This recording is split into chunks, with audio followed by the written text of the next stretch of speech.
We all like to think that the Old West was a man's world. A world of dust, six-shooters, emasculate vibrato. But look closer into the shadows of the Arizona Territory and you'd find that the vile, well, they had no gender. There was Pearl Hart in 1899. She cut off her hair, put on men's clothes, and held the Globe stagecoach at gunpoint. As a matter of fact, she was the only woman ever to be held in the Yuma Territorial Prison. A woman who told the world she'd rather be a bandit than a victim. Or the red-haired lady, a gambler who prowled the saloons of Tombstone and Bisbee, known for a hair-trigger temper and a Dillinger hidden in her corset. These women were outlaws, yes, but they were honest about it. They would look you dead in the eye before they took what was yours. But this story is about another type of woman. She didn't want fame, she didn't want a shootout. She wanted your trust. Because trust, well, that's the easiest way to open a man's throat.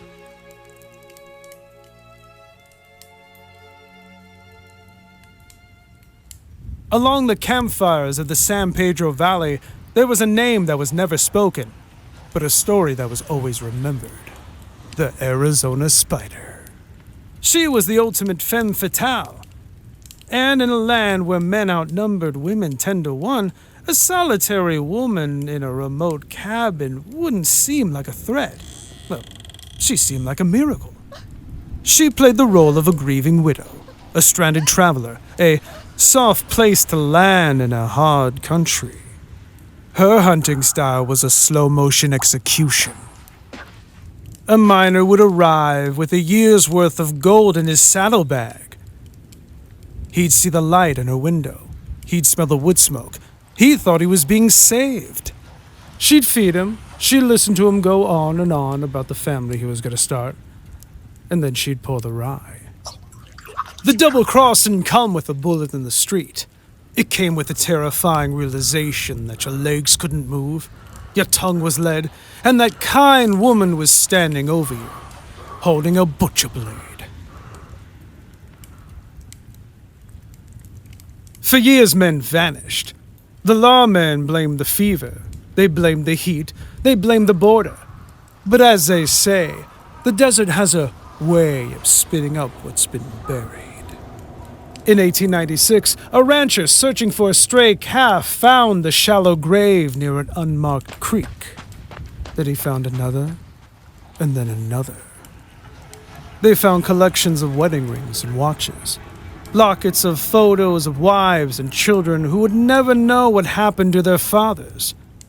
The spider had harvested the loneliness of the West and turned it into a graveyard. When the law finally came, they didn't find a monster. They found a woman sitting in a rocking chair, knitting. She just sat there, never confessing, never blinking. She just looked at them as they dug up her garden. History remembers the names of the bandits, but it oftentimes fears the names that it couldn't find in the recorded books. I'm Jerome, and this has been another journey into the vile Wild West. And if you have the stomach for more tales of the frontier's darkest shadows, subscribe and join us on our next ride. The frontier is long gone, but the ghosts, well, they're still out there. Happy trails. Until we meet again.